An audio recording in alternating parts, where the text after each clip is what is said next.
और कश्यप जी महाराज की जो दिति नामक पत्नी है, उन्हीं से दैत्यों का जन्म हुआ है।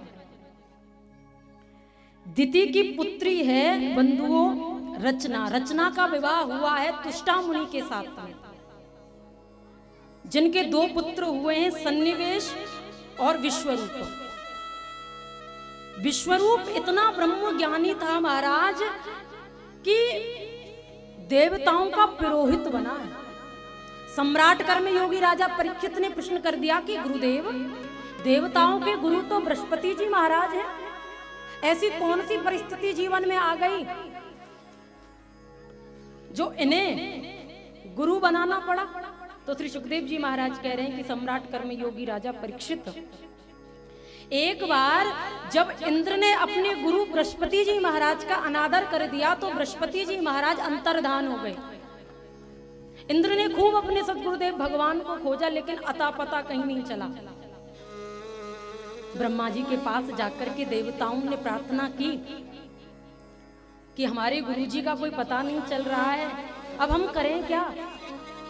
तो ब्रह्मा जी ने कहा, जब तक सदगुरुदेव भगवान का पता नहीं चलता तब तक आप ऐसा करो, विश्वरूप को गुरु बना लो। कि गुरुर् ब्रह्मा गुरुर्विष्णु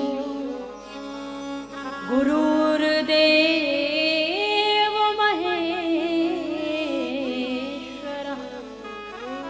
गुरुर् साक्षात् परं ब्रह्म तस्मै श्री गुरवे नमः।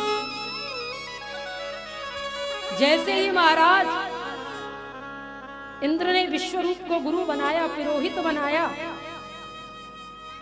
तो सर्वप्रथम विश्वरूप ने नारायण कवच का उपदेश इंद्र को दिया। बंधुओं, श्रीमद् भागवत महापुराण में बड़े विस्तार से नारायण कवच का उपदेश श्री सुखदेव जी महाराज सम्राट कर्म योगी राजा परीक्षित को बता रहे हैं। जो व्यक्ति प्रतिदिन नारायण कवच का पाठ करता है, उसके सामने कभी भी किसी भी प्रकार का अपशकुन नहीं होता, किसी भी प्रकार का कोई दुख जीवन में नहीं आता। जो व्यक्ति नारायण कवच का पाठ प्रतिदिन करता है, विश्वरूप के द्वारा बड़ा सुंदर यज्ञ का आयोजन हुआ बंधुओं। अब महाराज विश्वरूप जो है जोर जोर से आहुति डाले देवताओं की नाम की, और चुपके से दैत्यों के नाम की भी आहुति डलवा ले, क्योंकि मामा पक्ष जो है वो है दैत्य। थोड़ा मामा पक्ष का भी ख्याल आ गया। उच्च स्वर से तो देवताओं के नाम की आहुति डलवाए डाले, और धीरे से दैत्यों का भी।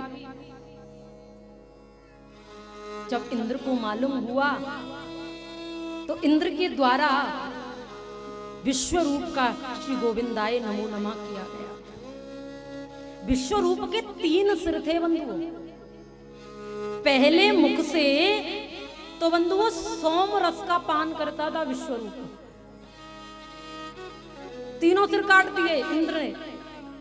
दूसरे मुख से सुरापान करता था, और तीसरे से अन्न खाता था।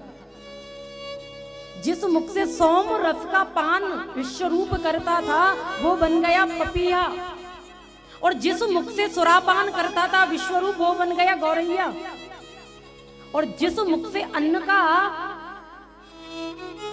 को ग्रहण करता वो बन गया तीतर। अब इंद्र को ब्रह्म हत्या लग गई बंधुओं।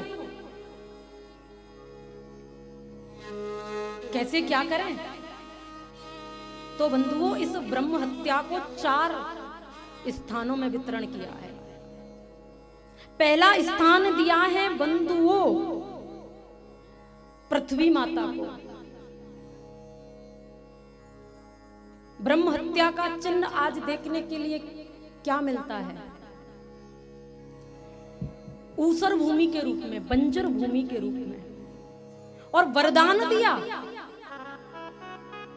खोदने के बाद जहां कहीं भी गड्ढा हो जाएगा, समय आने पर वो समतल हो जाएगा, बराबर हो जाएगा। दूसरा स्थान दिया है बंधुओं जल को।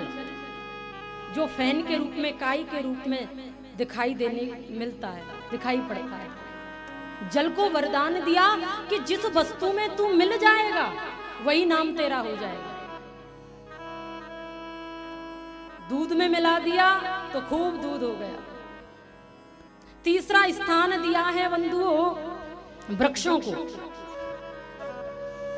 ब्रह्म हत्या का चिन्ह वृक्षों में देखने के लिए मिलता है गोंद के रूप में, और वृक्षों को वरदान दिया है कि जड़ को छोड़ करके आपको काटा जाएगा, समय आने पर आप पुनः हरे भरे हो जाएंगे। चौथा स्थान दिया है स्त्रियों को, जो रजो धर्म के रूप में है, वरदान दिया।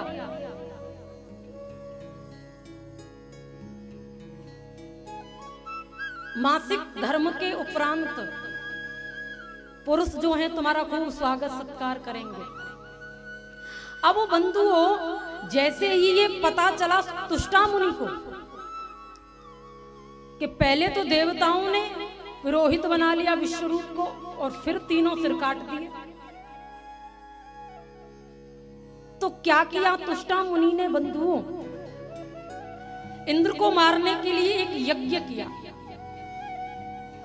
और उसमें परिणाम क्या देखा गया, मंत्र त्रुटि हो जाने के कारण एक असुर उत्पन्न हो गया, नाम है वृत्तासुर। अब जैसे ही वो वृत्तासुर असुर इंद्र को मारने के लिए दौड़े, घबरा करके सब देवता ब्रह्मा जी के सन्मुख गए, भगवान श्री नारायण के सन्मुख गए कि प्रभु ऐसा कौन सा उपाय किया जाए जिससे इस असुर वृत्तासुर का वध किया जाए।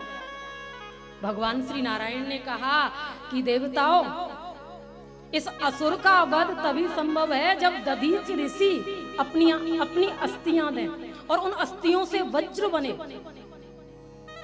तभी इस असुर का वध संभव है, अन्यथा कोई और साधन नहीं है, कोई कारण नहीं है। तो सभी देवगण मिलकर के दधीच ऋषि के पास गए और हाथ जोड़ करके निवेदन किया कि प्रभु, हे महापुरुष, हम एक कामना लेकर के आपके सन्मुख आए हैं। क्या कामना है? मांगो, क्या चाहिए? आपकी अस्थियां चाहिए। जैसे ये बात सुनी बंधुओं ऋषि दधीच ने, तो अपनी अस्थियों का दान दिया है। भाव मन में ये है कि मरने के बाद ये शरीर कुछ काम नहीं आएगा, हाथी के दांत सो खिलौना बने भांत भांत। एक दिन शरीर मुझे छोड़ेगा, क्यों ना इस शरीर को मैं छोड़ दूं, और ये काम भी किसी के आ रहा है।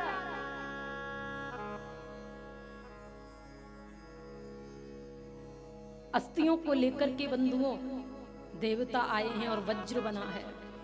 जैसे ही मैदान में युद्ध प्रारंभ हुआ, उस वज्र में वृत्तासुर को भगवान श्री नारायण का दर्शन हो रहा है, और युद्ध के मैदान में, युद्ध भूमि में उस वृत्तासुर असुर ने बड़ी सुंदर स्तुति की है कि अहम हरे तव पादैक मूलम दासानुदास भवतास्मि भूयः मनः स्मरेतास पतिर्गुणास्ते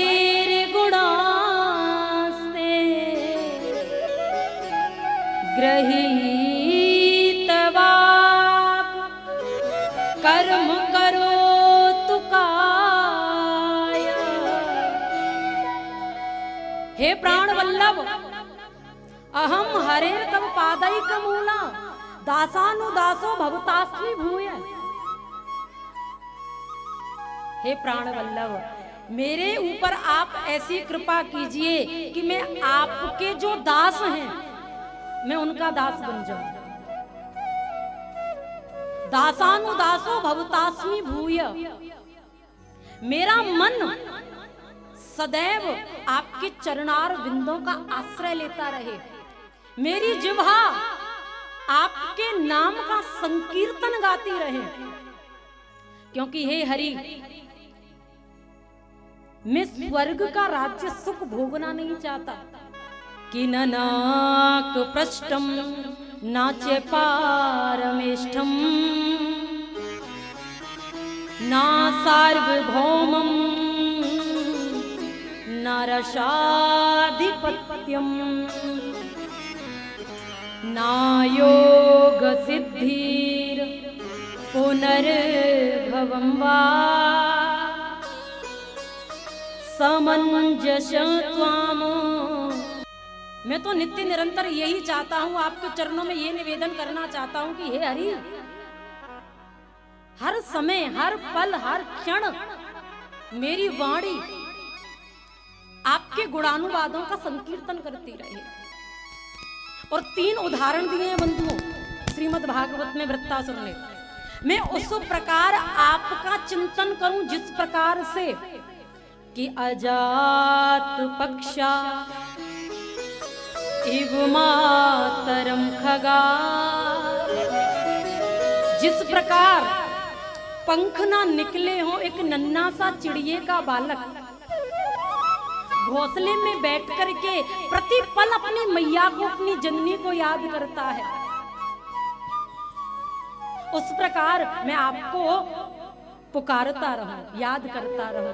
ठाकुर जी कहने लगे, भय के मारे मैया याद आ रही है, ये तो भय का वजन हो रहा है।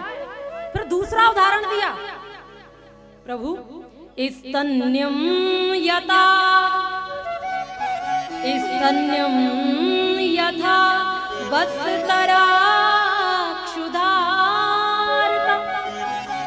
हे प्रभु, चलो ये तो स्वार्थ की भक्ति हो गई, ये तो भय की भक्ति हो गई। स्तन्यम यथा वत्सतरा क्षुधार्ता,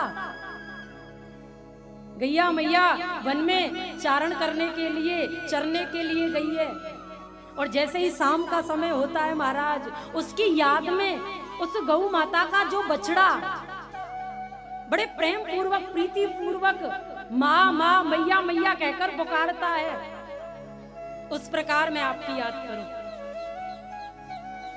ठाकुर जी कहने लगे, भूख लग रही है, जाके हमारी मम्मी याद आ रही है।